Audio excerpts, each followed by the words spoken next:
অপমান আমি কিছুতেই সহ্য করব না। এই অপমানের প্রতিশোধ যদি আমি না নিতে পারি তাহলে বৃথায় আমি সহ্য করব না। কাজল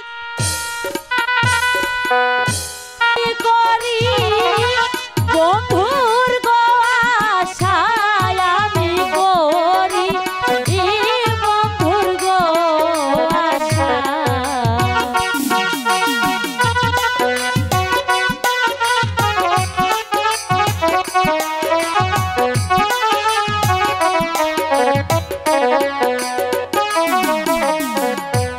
শোনো কাজল গো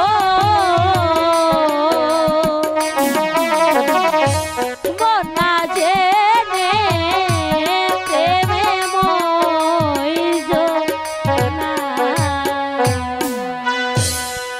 শোনো তাজেল, বলো কি বলতে চাও? তুমি হলে বাদশা জাদি, তাই তো তোমাকে বিশেষ কিছু বলার অধিকার আমার নেই।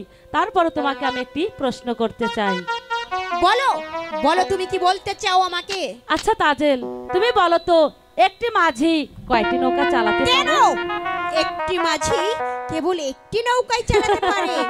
খুব সুন্দর আমার প্রশ্নের উত্তর দিয়েছে। একটি মাঝি শুধু একটি নৌকায় চালাতে পারে। এই তাজেল, তুমি আমার মাঝি নিয়ে টানাটানি করছো কেন? আমি এখানে দেখো না শত শত মাঝি আছে, আমার সঙ্গে এসো, আমি তোমাকে একটু একটু করে মাঝি ধরিয়ে দেবো। না, না, না! এই অপমান আমি কিছুতেই সহ্য করব না। এই অপমানের প্রতিশোধ যদি আমি না নিতে পারি তাহলে বৃথায় আমি সহ্য করব না। কাজল